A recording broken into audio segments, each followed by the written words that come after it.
क्या आपने कभी सुना है किसी ऐसी ट्रेन के बारे में जो सिर्फ आधी रात को रुकती है? हाँ, लेकिन उसमें बैठने वाले कभी वापस नहीं लौटते। साल 2014 की सर्दियों की बात है।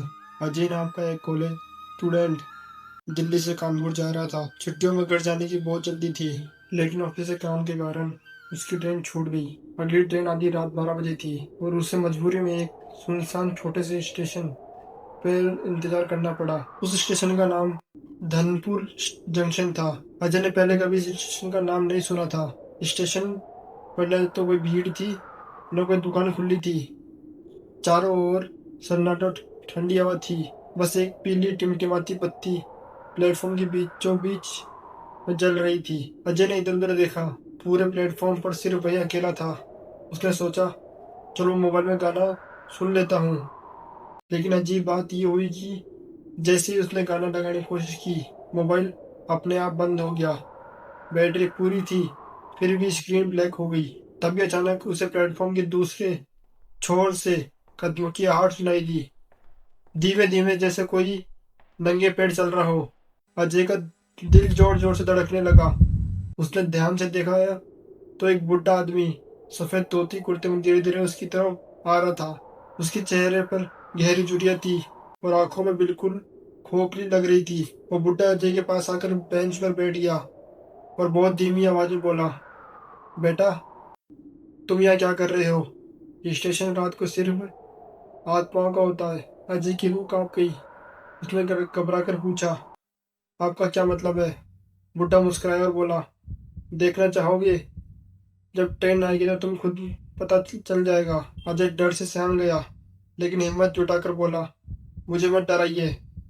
बुढ़ा को सस्ता रहा और फिर धीरे धीरे उठकर अंधेरे में गायब हो गया। अजय के पैरों तले जमीन खिसक गई। उसने चारों ओर देखा, लेकिन बुढ़ा कहीं नहीं था। तभी अचानक सीटी की आवाज आई। उसके सामने ट्रेन आती दिखाई दी। अजय ने राहत की सांस लेने ही वाला था कि उसने देखा, उस ट्रेन में ना कोई यात्री है। पूरी ट्रेन खाली थी। खिड़कियों के शीशे टूटे हुए थे और दरवाजे अपने आप हिल रहे थे। ट्रेन धीरे धीरे प्लेटफॉर्म पर रुकी। अजय को महसूस हुआ कि ठंडी हवा का झोंका उसके आर पार जा रहा है। तभी खिड़की से एक और औरत का चेहरा झांका।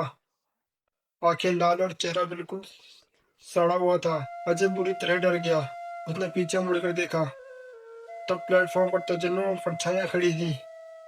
कुछ औरतें, कुछ बुढ़े, कुछ छोटे छोटे बच्चे भी थे। सभी की आंखें चमक रही थी और सब उसकी तरफ देख रहे थे। अजय ने जोर से चिल्लाया और भागकर स्टेशन के बाहर निकल गया। वो दौड़ते दौड़ते पास के गांव पहुंचा और बेहोश हो गया।